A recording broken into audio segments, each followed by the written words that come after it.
ایک دفعہ ایک بندہ واش روم میں بیٹھا موبائل استعمال کر رہا تھا کہ اچانک اس کا موبائل ٹوائلٹ میں گر گیا تو اندر سے جن نکلا، اس کا سونے کا موبائل دے دیا۔ تو بندے نے کہا کہ یہ میرا موبائل نہیں ہے، میرا موبائل تو عام سا تھا۔ تو جن نے کہا کہ اس کو دھو کر دیکھو، تمہارا ہی موبائل ہے۔ بہت مصروف گزر رہی ہے زندگی صاحب، ہم موبائل پر اور موبائل چارجنگ پر ہی لگا رہتا ہے۔ دنیا کی ہر چیز سے دل اٹھ گیا ہے، مگر مجال ہے موبائل سے دل اٹھ جائے۔ میرا تو نیٹ بھی صحیح نہیں چلتا، چکر کیا خاک چلے گا۔ موبائل کا کوئی دروازہ نہیں، مگر گھر والے کہتے ہیں گھس گیا نا موبائل میں۔ شادی تو ایسی لڑکی سے کروں گا جسے ٹچ موبائل اور میک اپ کا پتہ ہی نہ ہو۔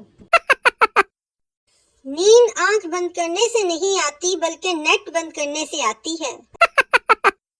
موٹا آدمی پتلے آدمی کو دیکھ کر کہنے لگا، تمہیں دیکھ کر ایسا لگتا ہے جیسے دنیا میں قحط پڑ گیا ہو۔ پتلا آدمی، اور تمہیں دیکھ کر ایسا لگتا ہے جیسے یہ قحط تمہاری وجہ سے پڑا ہے۔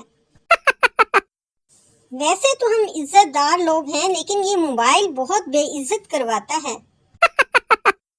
میری گردن میں درد تھا، ڈاکٹر نے نسخہ لکھ کر دیا۔ جب سٹور جا کر پرچی کھولی تو لکھا تھا، لمبی تار والا چارجر لے لو۔ غریبی کی بھی کوئی حد ہوتی ہے۔ میرے موبائل میں ایروپلین موڈ کی جگہ پر سائیکل موڈ آ رہا ہے۔